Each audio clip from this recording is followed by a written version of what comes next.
오전에 살펴볼 하나님의 말씀은 고린도전서 9장 27절입니다. 고린도전서 9장 27절부터 10장 12절까지 살펴보겠는데요. 몇 구절만 받들어 읽겠습니다. 27절, 내가 내 몸을 억제하여 복종하게 함은 다른 사람들에게 전파한 후에 어떻게 해서든지 내 자신이 버림을 받지 않게 하려는 것이라. 형제들아, 이제는 나는 너희가 모르는 것을 원치 아니하노니 이는 우리 조상들이 모두 구름 아래 있었고 모두 바다를 통과하였으며 모두 구름과 바다 속에서 모세에게 침례를 받았고 또 모두 같은 영적 음료를 먹었으며 모두 같은 영적 음료를 마셨다는 것이라. 이는 그들을 따랐던 그 영적 반석에서 나오는 것을 마셨으며 그 반석은 그리스도셨습니다. 11절 보겠습니다. 이제 그들에게 일어난 이 모든 일이 본보기가 되고 또 세상의 끝날들을 당한 우리에게 권면으로 기록되었느니라. 그러므로 서 있는 줄로 생각하는 사람은 넘어지지 아니하도록 주의하라. 기도하겠습니다. 아버지 하나님, 오늘도 변함없이 만왕의 왕이시고 만주의 주이시며 창조주신 아버지 하나님 앞에 영과 진리로 경배드릴 수 있도록 모든 여건을 구비시켜 주셨음에 감사를 드립니다. 하나님께서 베풀어 주신 은혜에 진정으로 감사드리는 하나님의 자녀들이 바로 참된 경배자들임을 주님 앞에 고백을 드립니다. 주님께서 베풀어 주신 이 자리에 최상의 것들로 주님 앞에 바친 이 시간에 이제 또 하나님의 말씀을 듣고 자신의 믿음과 잘 결합하고자 합니다. 성령 하나님께서 임재해 주셔서 가르쳐 주시고 또 믿음을 형성케 해 주셔서 마음의 변화를 허락해 주시며 또 삶의 아름다운 열매 거둘 수 있도록 인도해 주십시오. 다시 한번 삶의 모든 문제들을 해결해 주시는 동시에 악한 습관들 벗어날 수 있도록 힘주시고 믿음의 창시자의 완성자이신 예수 그리스도만을 바라보는 믿음의 여정이 중단되지 않고 지속적으로 주님 앞에서 입증되어질 수 있도록 귀히 역사해 주시길 간구를 드립니다. 저를 주님 영으로 충만하게 채워주시고 악의 세력의 모든 공격들을 막아주시기 원합니다. 주 예수 그리스도 이름으로 기도드렸습니다. 아멘.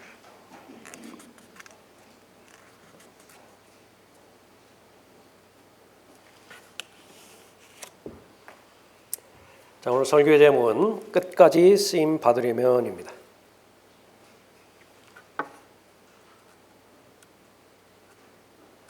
오늘 본 말씀은 이스라엘의 역사를 개괄적으로 언급하고 있는 본문이기도 하죠. 시작이 의미 있기 위해서는 마지막이 좋아야 됩니다. 하나님의 목적은 이집트를 탈출케 해서 홍해를 건너게 하는 것이 결코 목적이 아닙니다.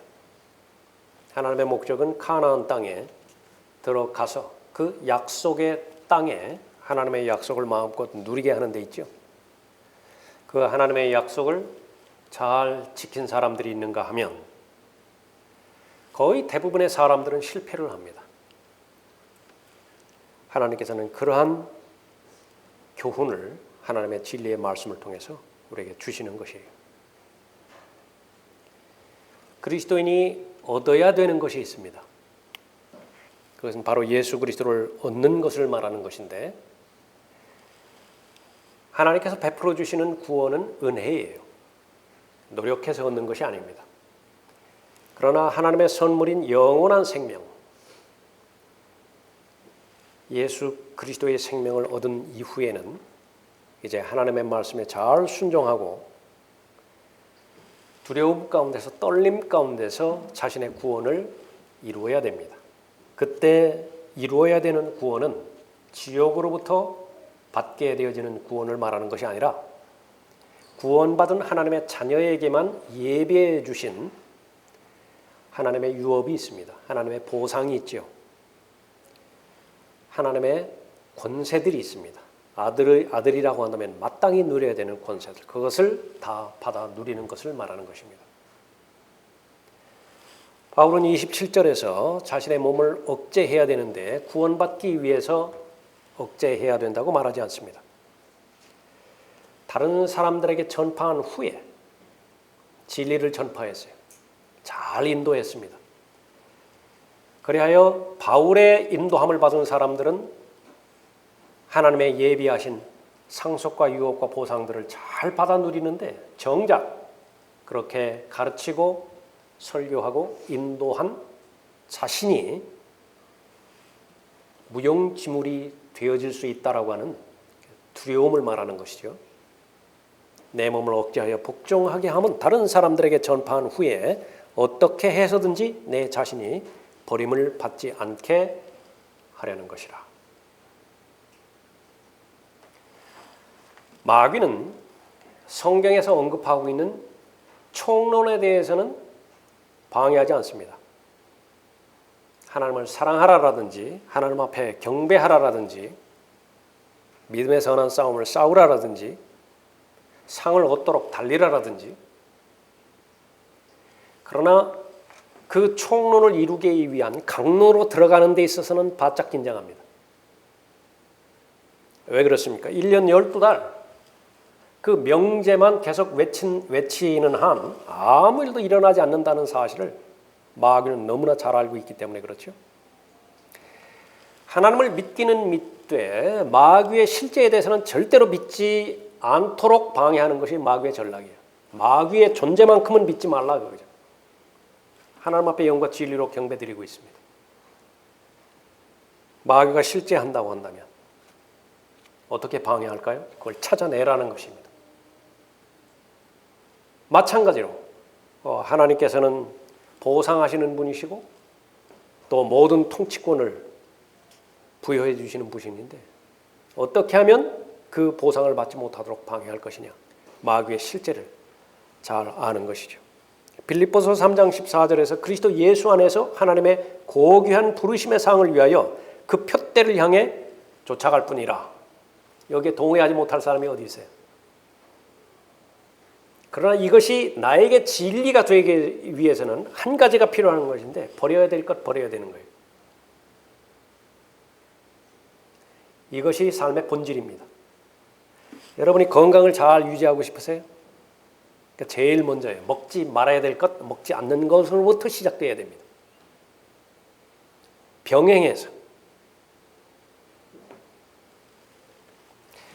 우승이 목표라고 한다면 거기에 방해되어지는 것은 반드시 있어요.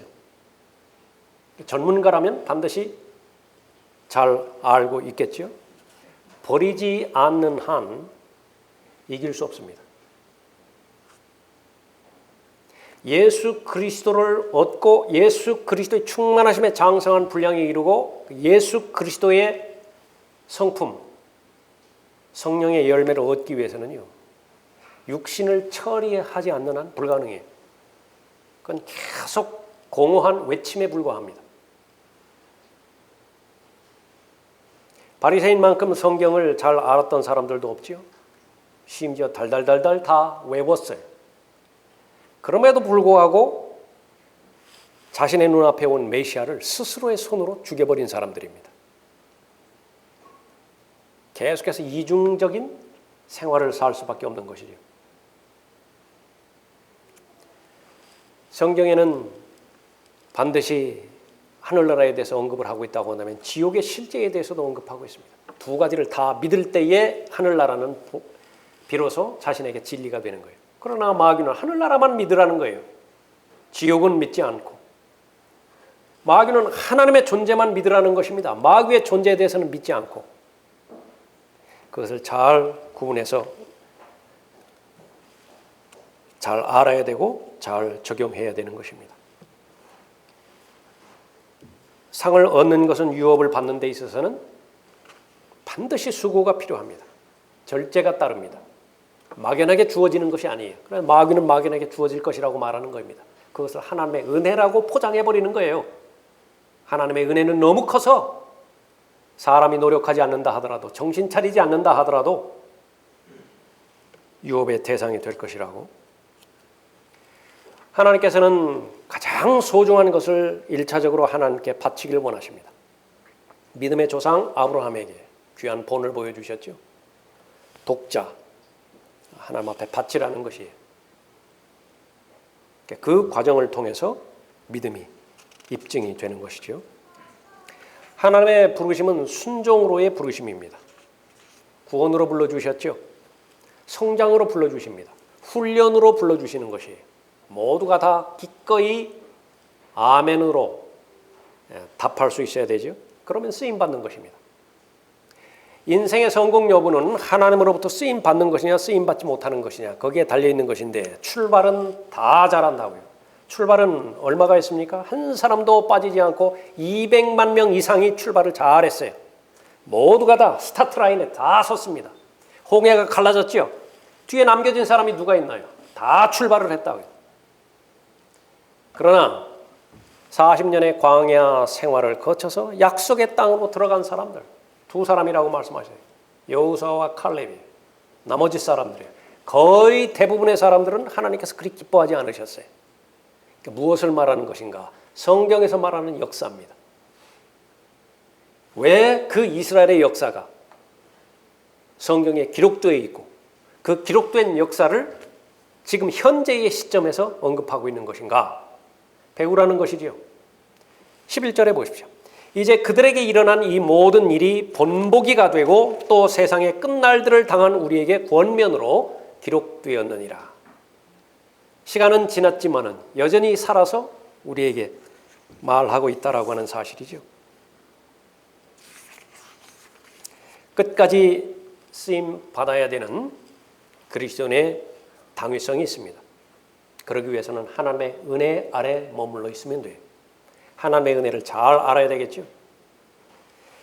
하나님의 은혜 아래 머물러 있는다는 것은 무슨 말인가? 첫 번째로 하나님의 베풀어 주신 은혜를 알아야 되는 것입니다. 하나님의 베풀어 주신 은혜를 알아야 돼요. 1절 보십시오. 형제들아 이제 나는 너희가 모르는 것을 원치 아니하노니 무엇을 몰라요? 베풀어 주신 은혜를 몰라요. 도대체 하나님께서 무엇을 주셨는지 무엇을 보호해 주셨는지. 이는 우리 조상들이 모두 구름 아래에 있었고 모두 바다를 통과하였으며 모두 구름과 바다 속에서 모세에게 침례를 받았고 또 모두 같은 영적 음식을 먹었으며 또 모두 같은 영적 음료를 마셨다는 것이라. 이는 그들이 그들을 따랐던 그 영적 반석에서 나오는 것을 마셨으며 그 반석은 그리스도셨습니다. 이스라엘의 역사를 구속사라고 말합니다. 어떻게 하면 구원을 받는 것인가? 이스라엘의 역사, 이집트부터 시작됐죠. 430년간이라고 하는 노예 생활. 얼마나 지긋지긋했으면요. 새벽에 일어났으면 빨리 밤이 되었으면 한 사람도 예의 없이 모두가 다 신음하며 하늘의 하나님 앞에 부르짖었다라고 언급하고 있습니다. 구원자 모세를 보내주셔서 이집트를 탈출하게 해주셨습니다. 홍해를 건너게 해주셨죠. 그것이 제일 첫 번째 사건이었습니다. 그 다음에는 아주 지루하다시피 아주 긴 노정이 놓여져 있는데 자그마치 40년이나 지속됩니다. 광야 생활이에요. 무슨 의미가 있습니까? 약속의 땅에 들어갈 준비를 갖춘 상태에서 약속의 땅에 들어가야 그 땅에서 예비하신 것들을 누릴 수 있어요. 힘이 있어야 누리는 것입니다. 그러니까 능력이 있어야 즐기는 것이에요. 그러지 못하고 준비하지 못한 상태에서 가나안 땅에 들어가 보면 역시 마찬가지로 노예 생활로 끝나게 되는 것입니다. 이집트에서 노예 생활로 생애를 보냈듯이.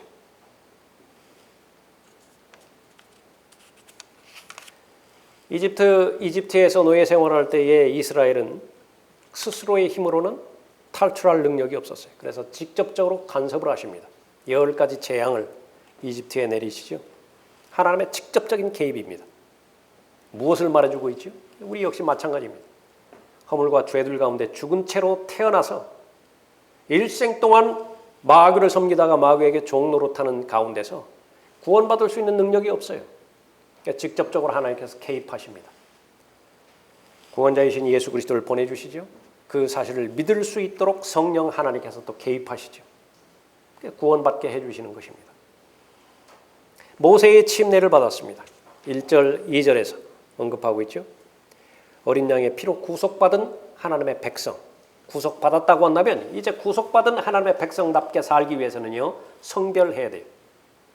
이 악한 현 세상이라고 하는 세상 제도로부터 성별해서 하나님의 사랑 안에 머물러 있어야 되죠. 그러나 이 세상에는 아무리 눈을 씻고 찾아본다 하더라도 아버지의 사랑이 발견되지 않아요.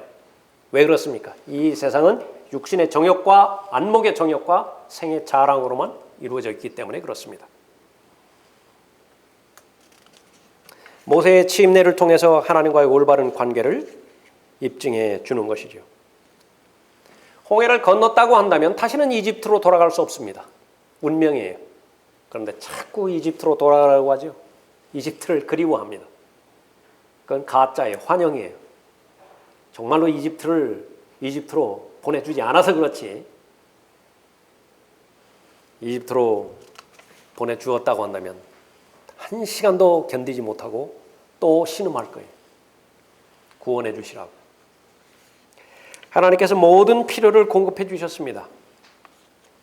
구름 기둥과 불 기둥으로 보호해 주시고 인도해 주시는 것을 시작으로 해서 매일매일마다 만나를 하늘로부터 공급해 주셨죠. 빵입니다. 마실 물을 공급해 주셨어요. 반석을 쳐서 생수를 공급해 주셨습니다. 무엇을 예표하는 것인가요? 바로 예수 그리스도를 예표한 공급이었습니다. 내가 생명의 빵이니라.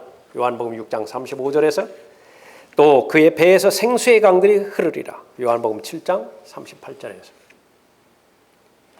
출발은 너무 좋았죠. 인정하지 않는 사람은 없습니다. 홍해가 갈라졌을 때에 그것은 이미 죽은 거예요. 바다를 건너갔을 때 그건 죽었죠. 모세의 침례입니다. 그리스도 안에 있는 새로운 피조물로서 과거의 삶은 이제 모두 다 덮어버리고 다 매장시킨 것이 이제 생명의 새로운 길 가운데서 걸어가는 여정이 시작된 것입니다. 하나님의 베풀어 주신 은혜 알아야 되는 것입니다. 그러나 비극적으로 가장 큰 기적을 경험했음에도 불구하고 가장 큰 표적을 받았음에도 불구하고 잊어버려요. 믿음은 표적과는 아무 상관이 없습니다. 믿음은 기적과도 아무 상관이 없어요. 그래서 하나님 한번 보여달라고 말하는 사람들, 그거 다 헛소리입니다. 보여줘도 안 믿어요. 이보다 더 큰 기적을 보여준 민족이 어디 있어요? 그럼에도 불구하고 가장 하나님을 대적하는 완악한 민족으로 남아있는 것이죠. 끝까지 쓰임 받으려면 하나님의 은혜 아래 머물러 있어야 됩니다. 하나님의 염원은 무엇이라고요? 상을 얻도록 달리라. 구경만 하지 말고. 그리스도인은 반드시 얻어야 되는 것이 있습니다. 얻기 위해서는 반드시 버려야 되는 것이 있어요. 그 버려야 되는 것을 아까워하도록 조정하는 것이 육신의 본능이고 마귀의 공격이에요. 이겨야 됩니다. 왜 그렇습니까? 마지막 날이 기다리고 있다고요. 가깝게는 천년왕국이 기다리고 있고 천년왕국 이후에는 영원한 세상이 기다리고 있어요. 어디에서 영혼을 보내게 될 것인가? 그 명제도 중요하지만은요. 어떤 영혼을 보내게 될 것인가? 구원받은 그리스도인이 가져야 되는 삶의 명제이기 때문에 그렇습니다. 두 번째로 은혜를 모독할 때 쓰임받지 못한다는 사실을 알아야 됩니다. 하나님의 은혜는 얼마든지 남용될 수 있어요. 하나님의 은혜는 얼마든지 모독될 수 있습니다. 그러지 말라는 것이에요. 6절 보십시오. 5절 보십시오.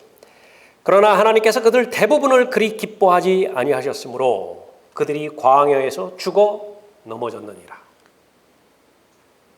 광야에서 죽어 넘어진 사람들 가운데서요. 자연적으로 죽은 사람도 있죠. 거의 대부분의 사람들이 자연적으로 자연사한 거예요. 그 사람들은 구원받은 사람들입니다. 그러나 반역해서 자신의 죄 때문에 죽은 사람들이 있죠. 구원을 잃어버린 거예요. 그러나 어쨌든지 간에 하나님의 목표에 다다르지 못했어요. 성경의 표현은 대부분을 기뻐하지 아니하셨다 말씀하고 있습니다. 하나님을 기쁘시게 해드리기 위해서는 믿음 하나만 있으면 되죠. 믿음이 없이는 하나님을 기쁘시게 해드릴 수 없어요. 하나님의 존재하시는 것을 믿을 수 있고 하나님 앞에 열심히 찾죠. 하나님을 열심히 섬기죠. 하나님께서 보상하시는 분이시라고요. 마땅히 믿을 수 있어야 됩니다. 그 두 가지 믿음이 산 믿음이에요. 하나님을 믿는다고 하면서 하나님의 존재하시는 것, 또 하나님께서 상 주시는 분이심을 믿지 않는다고 한다면 그건 죽은 믿음이에요. 그건 종교라고요. 그건 어디 가나 다 발견할 수 있어요. 마태복음 6장에 의하면 그것은 이교도들의 종교라고 언급하고 있습니다. 너희는 하나님의 은혜를 헛되이 받지 말라. 고린도후서 6장 1절입니다. 아끼는 대상이기 때문에 얼마든지 하나님의 은혜를 헛되이 받을 수 있다라고 하는 것을 말씀하는 것이죠. 은혜가 넘치게 하려고 죄에 거하겠느냐? 하나님의 은혜를 오해한 사람들이에요. 아무리 많은 죄를 짓는다 하더라도 자백하면 다 없어진다고요. 그 처음부터 믿지 않는 거예요. 하나님을 두려워하지도 않고 하나님의 말씀에 떨지도 않는 사람이죠. 다시 원점으로 돌아가야 돼요. 나는 정말로 구원받은 사람인가? 나는 정말로 하나님의 은혜 가운데 머무르는 사람인가? 결코 그럴 수 없느니라. 죄에게 죽은 우리가 더 이상 그 가운데 어떻게 더 이상 그 가운데 살겠느냐 언급하고 있습니다. 6절에 이런 일들은 우리의 본보기가 되어 그들이 열망하였던 것 같이 우리도 악한 일들을 열망하는 자가 되지 않게 하려 함이라. 특별히 오늘 본문에서 버려야 될 것들이 있습니다. 벗어버려야 될 것들이 있어요. 무겁게 만드는 것이고요. 쉽게 애워싸는 죄들이에요. 어떤 것은 한 번 결심으로 인해서 벗어나 버리는 것도 있을 것이에요. 그러나 어떤 것들은요, 여러분 각자에게 달려있지만 매우 힘든 것도 있을 것이에요. 사람에게는 최소한 한 가지 끈질기게 자신의 목을 조르는 악한 습관이 있다고요. 악한 죄들이 있어요. 영적 중독입니다. 자백하여 해결했는가 싶으면 또 스멀스멀 기어 올라와요. 가위 눌린다고요. 높이 쌓아서 돌 하나만 올려놓으면 이제 완성품인데 하나 올려놓기 전에 밑바닥을 쳐버리는 것이 그 한 가지예요. 계속해서 시지프스의 신화처럼 완성했는가 싶으면 다시 밑바닥으로 내려가고 다시 밑바닥으로 내려가고 그런 것들을 여러분의 삶 가운데서 실제적으로 해결할 수 있어야 되는 것입니다. 하나는 우상 숭배예요. 7절 보십시오. 너희는 그들 중 어떤 사람들처럼 우상 숭배자가 되지 말라. 기록된 바와 같으니 곧 그 백성이 앉아서는 먹고 마시며 또 일어서서는 뛰논다 하는 것이라. 출애굽기 32장을 언급한 부분이죠. 이 글이 기록되고 있는 고린도 교회, 우상 숭배에 흠뻑 빠진 도시예요. 그래서 그 이후의 과정 가운데서는 우상에 대해서 많이 언급하고 있습니다. 고기 먹는 문제도 우상 문제로부터 나온 거예요. 우상에게 바쳐진 고기에 대해서 어떻게 처리할 것이냐라고 하는 부분이죠. 그리스도인이 가지고 있는 우상, 탐심이라 그랬습니다. 물질 가운데 하나님의 수준으로 격상시킨 것이 유일하게 돈이에요. 맘몬이라고 하는 신의 위치까지 격상을 시켰습니다. 돈은 부리는 하인이죠. 유용하게 쓰임받을 수 있습니다. 그 하인의 위치에만 있다고 한다면, 종의 위치에 있다고만 하면. 그러나 언제부터인가 그 종인 돈이 주인이 돼버렸어요. 자신의 눈을 찔러버립니다. 탐심이에요. 변질된 교리, 더 이상 하나님의 진리의 말씀인 건전한 교리를 듣고 싶어하지 않은 때가 와버린 거예요. 듣고 싶은 것만 들어요. 그런 것만 설교했으면 좋겠어요. 설교자도 회중의 그 입맛에 최대한 맞추는 것입니다. 사람들이 그래서 만들어낸 말이 구도자의 예배라고 하는 것입니다. 사람들이 무엇을 필요로 하는 것이냐, 그것을 설교자가 설교하기 전에 이미 다 조사를 해요. 그것을 다 취합을 해서 그런 것만 만들어서 설교라고 하는, 성경 공부라고 하는 과정을 통해서 전달하는 것입니다. 우상 숭배예요.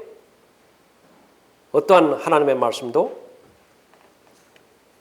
효과적으로 역사하지 않는 것입니다.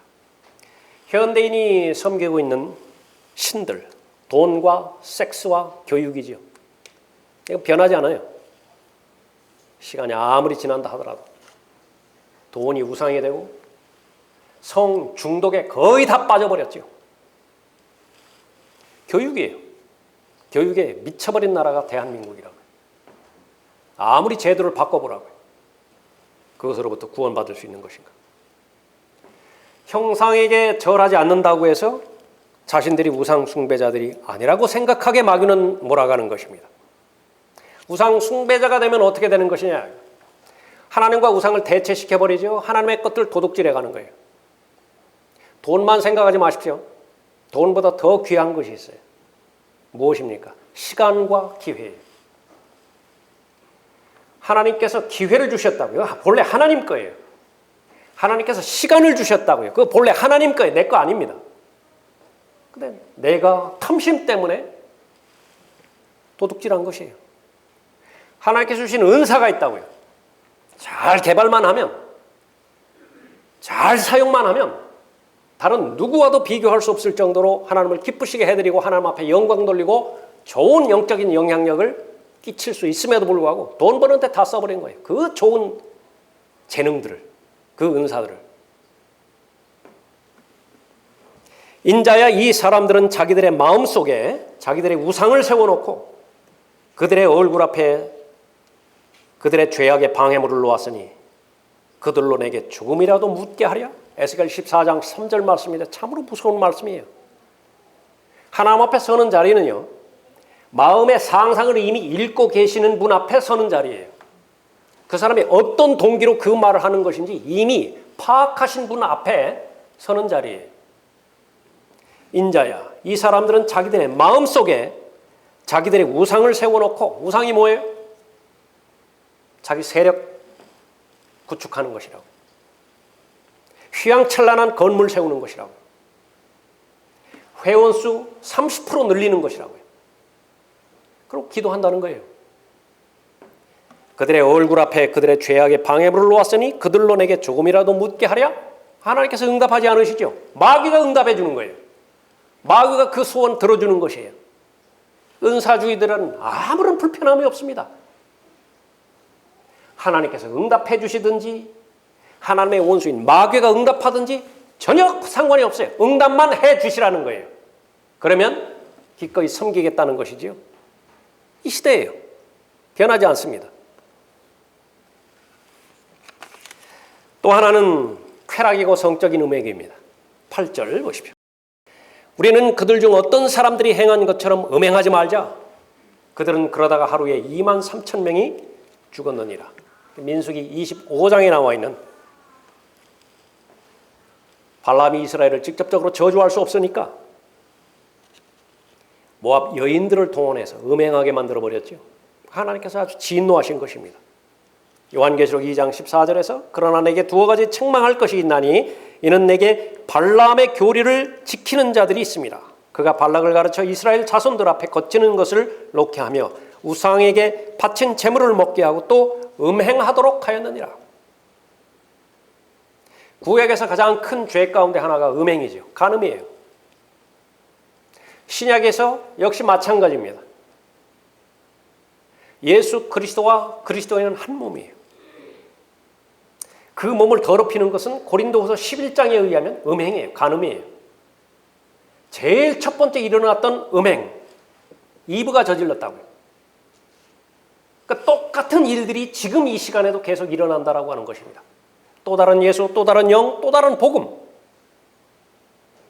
의식 없이 받아들이는 거예요. 의식 없이 취하는 것입니다. 성적 음행은 두 번째로 큰 우상 숭배입니다. 이스라엘에게 심판이 내려진 것과 같이 그리스도인들에게도 심판이 내려져요. 가장 번창하는 사업은 섹스를 파는 사업입니다. 걷잡을 수 없어요.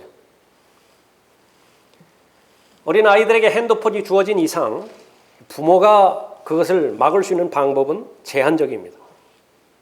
아동 성폭행에 대해서, 성폭력에 대해서, 강간에 대해서, 간통에 대해서 이 부분은 살인까지 연결이 되어지죠. 어디를 보고 있어요? 창세기 6장을 보고 있다고. 역사는 끊임없이 되풀이되고 반복되는 것이. 성경에서는 그것을 계속해서 언급하고 있어요. 그걸 본보기로 삼으라는 것입니다. 권면으로 기록했으니 그것을 배우라는 것이에요. 이것을 배우지 못하면 어떻게 되는 것입니까? 쓰임받지 못하는 거예요. 인터넷 강국, OECD 상위 국가. 하나님의 관점에서 여러분 성찰하셔야 돼요.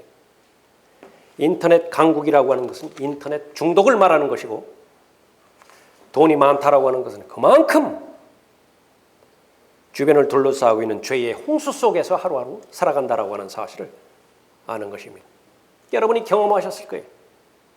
30년 전으로 한번 돌아가 보십시오. 40년 전, 50년 전으로 한번 돌아가 보십시오. 그때의 성범죄를 여러분이 한번 인식하는 인식도를 한번 생각해 보세요. 그리고 오늘날과 비교를 해보세요. 대한민국처럼, 한국처럼 빠른 시간 내에 성이 문란해진 국가가 없어요. 지금 다 모두가 다 평범하게 다 받아들이고 있다. 몇십 년 만에. 너희 가늠하는 자들과 가늠하는 남자들과 가늠하는 여자들아, 세상과 친구되는 것이 하나님과 원수되는 것임을 알지 못하느냐? 그러므로 누구든지 세상의 친구가 되고자 하는 자는 하나님과 원수가 되느니라. 음행의 결과는 성경에서 단호하게 말합니다. 그 사탄에게 내주어 버리라고. 어디에 나오죠? 바로 고린도 교회예요. 음행한 자가 있습니까? 사탄에게 내주어 버리라. 왜 그렇습니까? 본인은 물론이고 모든 사람을 다 오염시키고 망치기 때문에 그래요. 끝까지 쓰임받는 데 있어서 어려운 문제들 가운데 하나, 반드시 버려야 되고 해결해야 될 문제, 그것은 바로 음행입니다. 세 번째로는 하나님을 시험하는 것이. 9절 보십시오. 우리는 그들 중 어떤 사람들이 시험한 것처럼 그리스도를 시험하지 말자. 그들은 그러다가 뱀들에게 물려 죽었느니라. 민수기 21장에 기록된 말씀이에요. 광야에는 길이 없죠. 매일매일마다 하나님의 인도함을 받아야 돼요.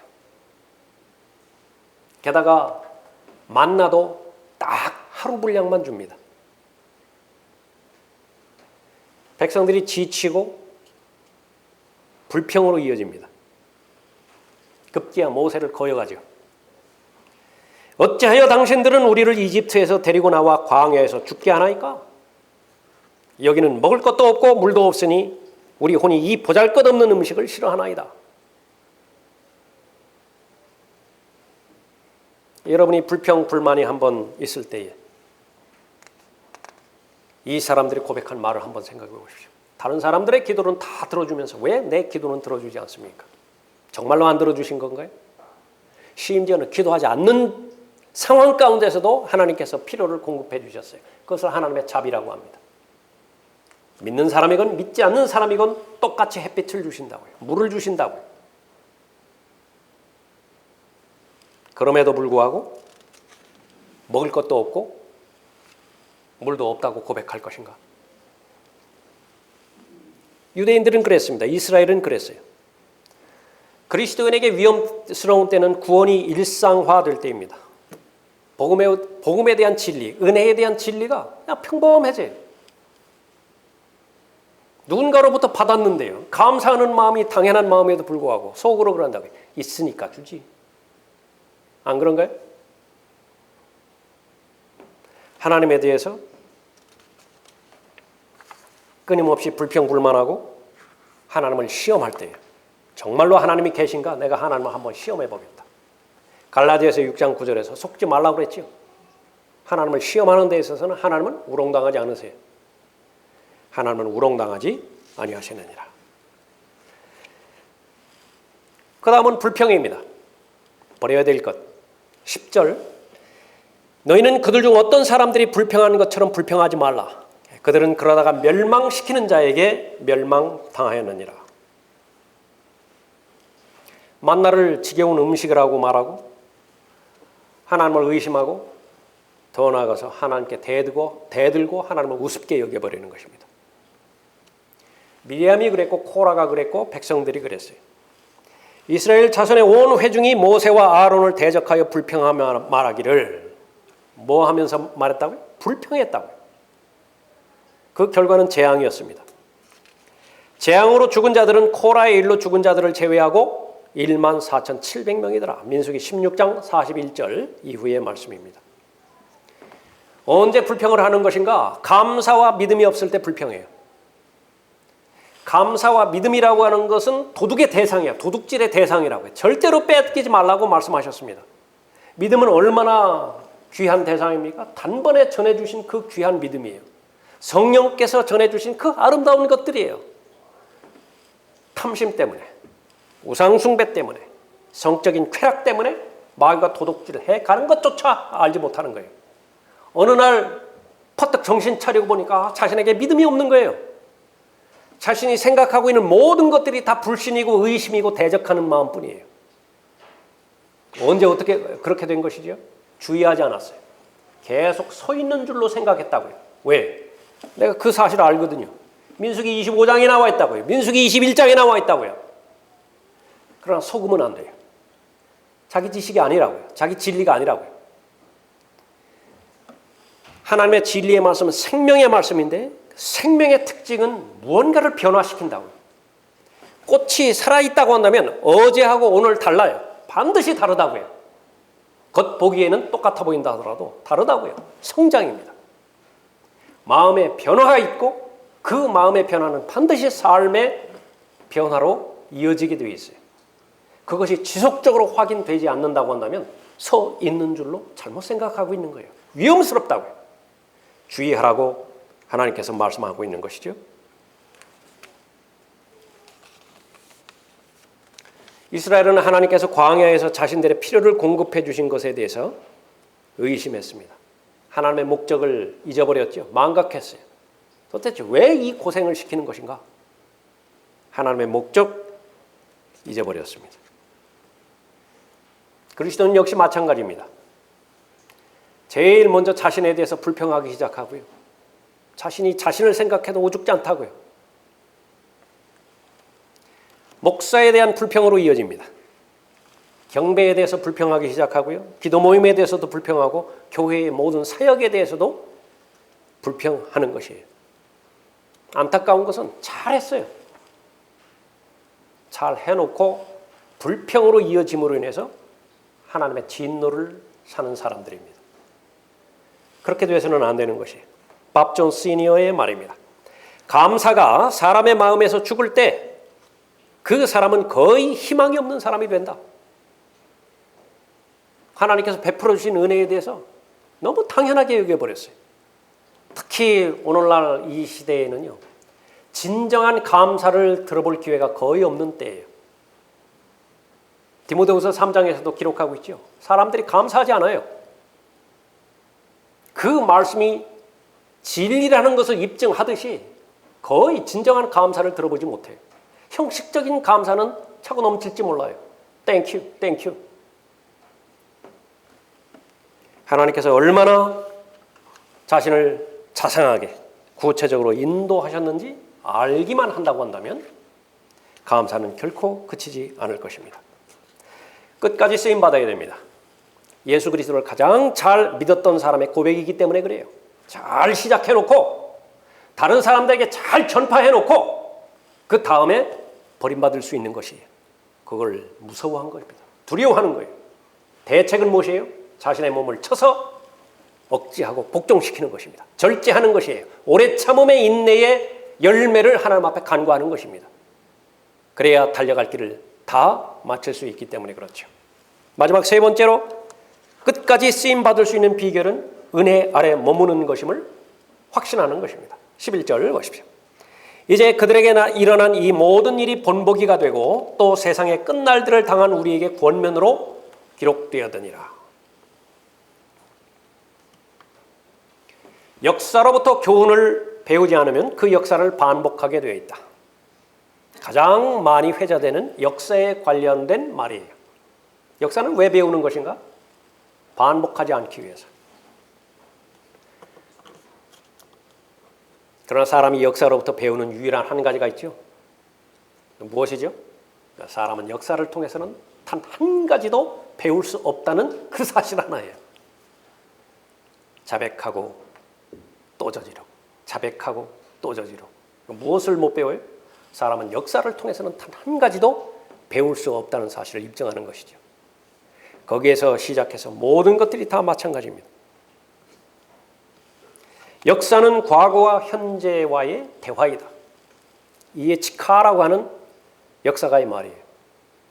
과거 지나간 사실로 그냥 다 죽어버린 것이 아니라 현재와 계속해서 끊임없이 대화한다. 어떤 사람은 도전과 응전의 관계라고 역사를 규정짓기도 합니다. 성경에서는 역사를 무엇이라고 그래요? 가장 쉽게 풀어서 설명해 줍니다. 무엇이죠? 11절에 나와 있다고요. 본보기예요. 권면이에요. 그것을 통해서 배우라는 것입니다. 이스라엘의 역사에 대해서 성경에서는 평가를 내려주세요. 두 군데서 평가를 내리는데 하나는 본문이고 또 하나는 히브리서 3장인데요. 그 이스라엘에 대한 평가는요, 부정적이에요. 통과하지 못했어요. 하나님의 목표.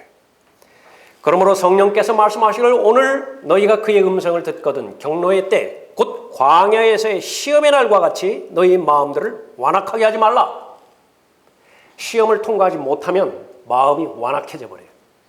젊을 때의 고생은 사서 얻기도 해야 되는 소중한 기회가 되기도 하지만은요, 잘못 고생해버리면, 젊을 때에 잘못 고생해버리면은요, 그처럼 부정적인 인생이 없습니다.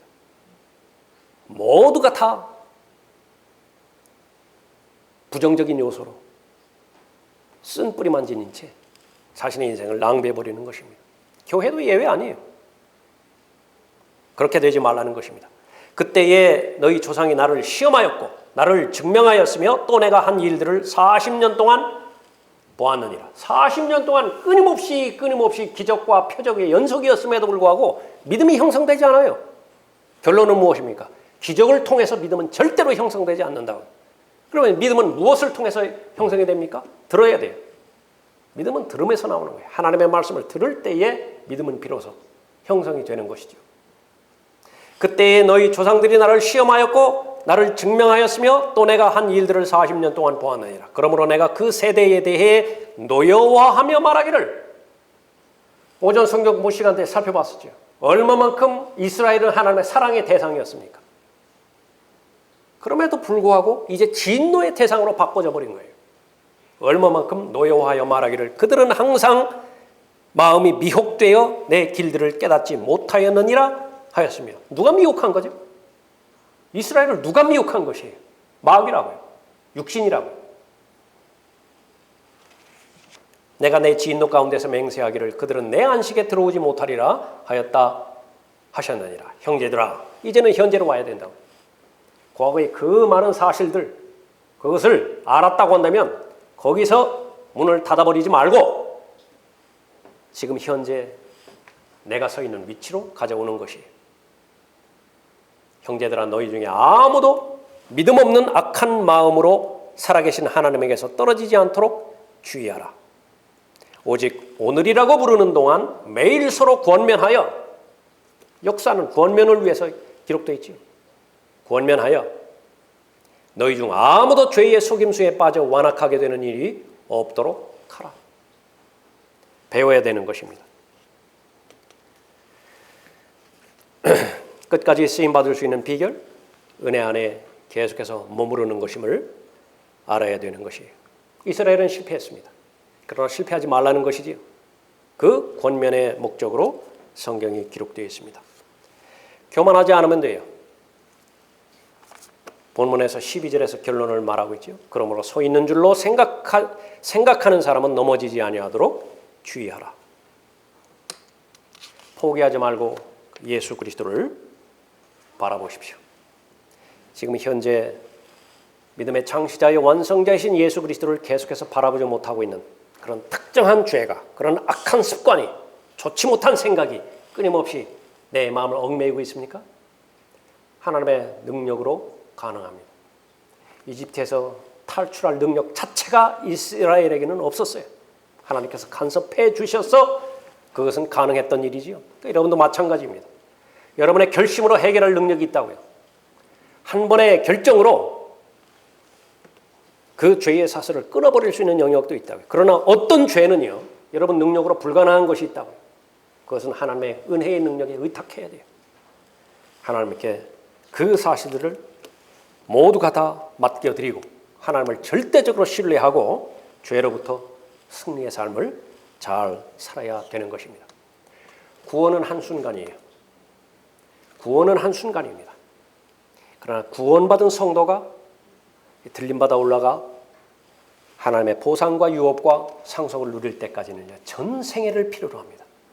그것이 바로 훈련의 기간이고 자기 자신을 부인하고 자신의 몸을 쳐서 복종시키는 지속되어지는 훈련의 기간이에요. 이 사실들을 잘 여러분의 마음 가운데 새기시고 여러분이 잘 달려오셨다고 한다면 지금까지 그것이 여러분의 삶을 잘 입증하죠. 여러분이 지금 이 자리에 앉아 있는 것이 그것을 입증한다고요. 남은 과제는요, 끝까지 완주해야 돼요. 끝까지 쓰임 받을 수 있어야 되는 것입니다. 하나님의 은혜를 절대로 남용하지 마시고 하나님의 은혜를 헛되이 보내지 말고 하나님께서 베풀어 주신 은혜에 마음으로 감사해서 특별히 하나님께서 주시는 시간들, 하나님께서 주시는 기회들, 그것들을 하나님의 목적대로 잘 사용해 드림으로 인해서 끝까지 쓰임받는 여러분이 되시기 바랍니다. 기도하겠습니다.